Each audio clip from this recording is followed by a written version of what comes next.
Terima kasih pemirsa, masih bersama kami dalam Majelis Ilmu Damai Indonesiaku. Di segmen pertama tadi, guru kita Ustadz Abdul Muta'ali telah menjelaskan mengenai makna kemerdekaan dalam Islam. Di segmen ini akan dijelaskan oleh Ustazah Nida mengenai bentuk-bentuk penjajahan yang harus kita hindari. Silakan Ustazah.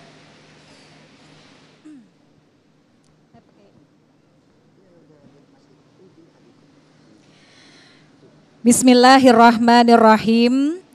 Assalamualaikum warahmatullahi wabarakatuh.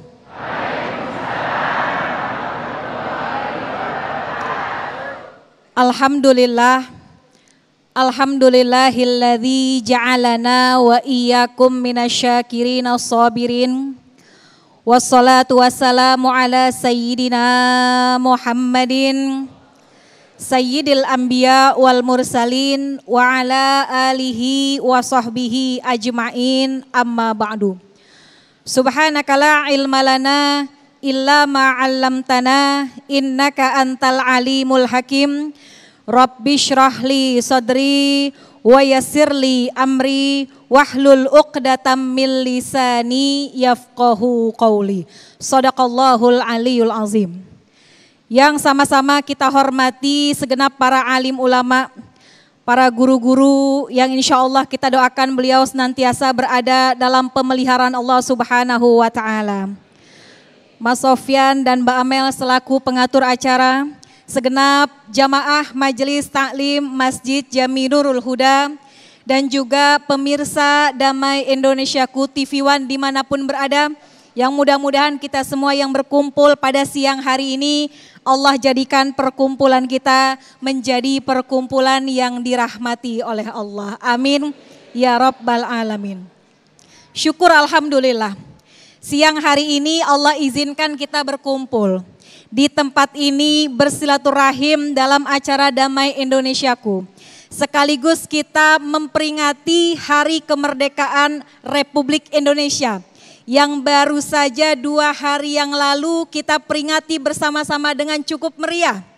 Ini tidak lepas dari jasa para pahlawan, para pejuang-pejuang kita yang sudah membela negara Republik Indonesia sampai bisa menjadi merdeka. Mudah-mudahan para pahlawan-pahlawan kita dan juga segenap para alim ulama yang ikut dalam peperangan melawan penjajahan, Allah berikan tempat terindah dan Allah berikan pahala kebaikan yang berlipat ganda.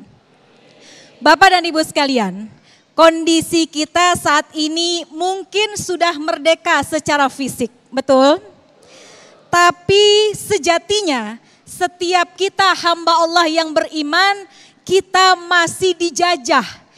Penjajahnya bukan dari luar, tapi datang dari dalam diri kita masing-masing. Makanya pernah Nabi dalam satu masa setelah beliau berjihad bersama dengan para sahabat, beliau mengatakan, hari ini kita baru menyelesaikan satu peperangan, tapi ada jihad yang juga tidak kalah pentingnya, yaitu jihad melawan hawa nafsu kita. Maka Bapak dan Ibu, kalau secara fisik kita mungkin sudah merdeka, tapi sesungguhnya jiwa kita, dalam diri kita, kita masih dijajah dalam bentuk yang berbeda-beda. Setidaknya ada 4 bentuk penjajahan dari dalam diri kita. Yang pertama, kita ini masih terus dijajah dari yang namanya godaan-godaan syaitan. Bapak Ibu kenal sama syaitan? Kenal ya Bu? Kita tahu karena Allah tuangkan dalam Al-Quran. Syaitan itu merupakan musuh yang paling berat.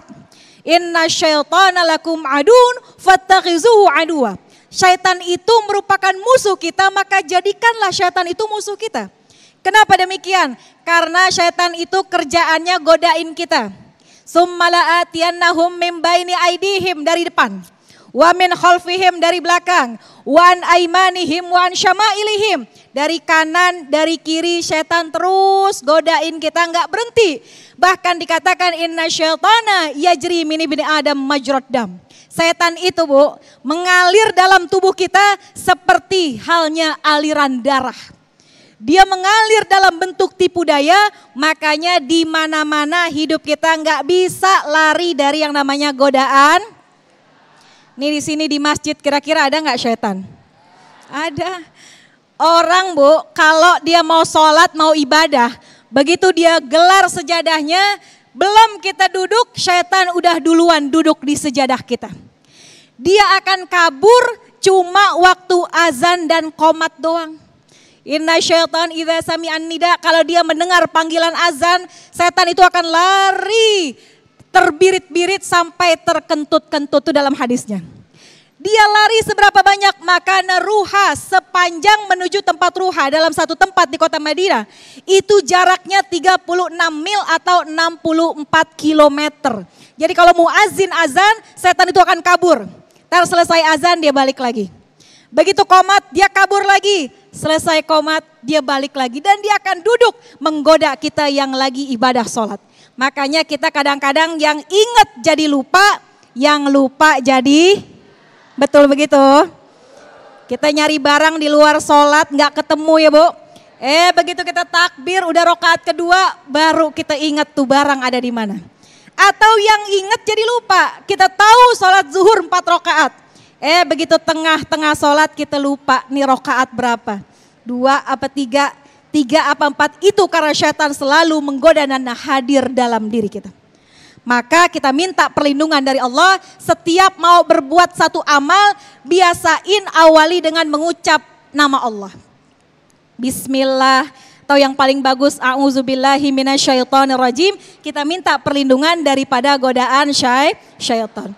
Yang kedua, penjajahan yang masih ada dalam diri kita yaitu dalam bentuk hawa, nafsu, dan syahwat.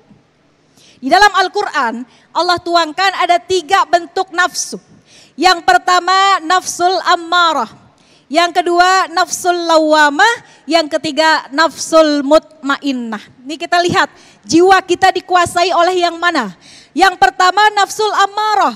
Orang yang memiliki nafsul ammarah perilakunya senantiasa mengarah kepada keburukan-keburukan. Nauzubillah.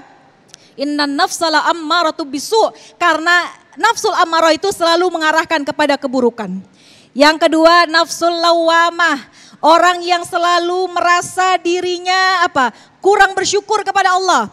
Orang yang selalu merasa minder, putus asa dan lain-lain. Yang ketiga nafsul mutmainnah, orang yang senantiasa memiliki jiwa yang tenang.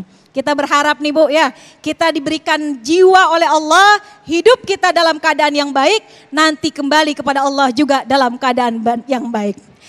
Yang ketiga, kita juga dijajah oleh apa? Oleh kecintaan terhadap dunia. Betul apa enggak? Berapa banyak orang yang saling putus silaturahim. Berapa banyak orang yang saling ribut gara-gara urusan dunia. Imma harta, tahta, wanita, jabatan, pekerjaan dan lain-lain. Maka kecintaan terhadap dunia inilah yang menjadikan kadang-kadang syariat agama kita langgar. Yang terakhir, bentuk penjajahan terhadap diri kita melalui pemikiran. Pemikiran yang masuk ke dalam jiwa kita, apalagi terhadap anak-anak kita Bu. Kita lihat sekarang begitu banyak krisis moral. Kenapa? Karena sudah masuk pemikiran-pemikiran yang di luar daripada ajaran agama Islam. Sehingga apa yang terjadi? Agama mereka goyang, moral mereka hilang, dan tidak ada lagi keimanan dan ketakwaan kepada Allah. Maka mudah-mudahan hari ini kita bukan hanya meraih kemerdekaan secara fisik, tapi mudah-mudahan Allah mudahkan kita meraih kemerdekaan jiwa, raga, dan semuanya diselamatkan oleh Allah Subhanahu wa ta'ala. Wallahu alam bissawab. Baik, terima kasih Ustazah Nida yang telah mengingatkan kembali memang betul apa yang nampak di depan mata kita. Apa yang zohir kita telah merdeka, namun patut kita introspeksi dalam diri. Apakah kita betul-betul terbebas dari penjajahan syaitan? Apakah kita betul-betul terbebas dari penjajahan duniawi ini? Mudah-mudahan kita semua terselamatkan dan dimerdekakan dari semua penjajahan-penjajahan tersebut. Masih dengan tema yang sangat menarik sekali ini, bagaimana hakikat kemerdekaan dalam Islam. Insya Allah di segmen berikut, Kiai Haji Sumarno akan menyampaikan subtema yang juga menarik, yaitu bagaimana mensyukuri kemerdekaan dalam Islam. Sesaat lagi, tetaplah di Damai Indonesiaku yang didukung oleh Sarung Wadimor, tentu sarung kita.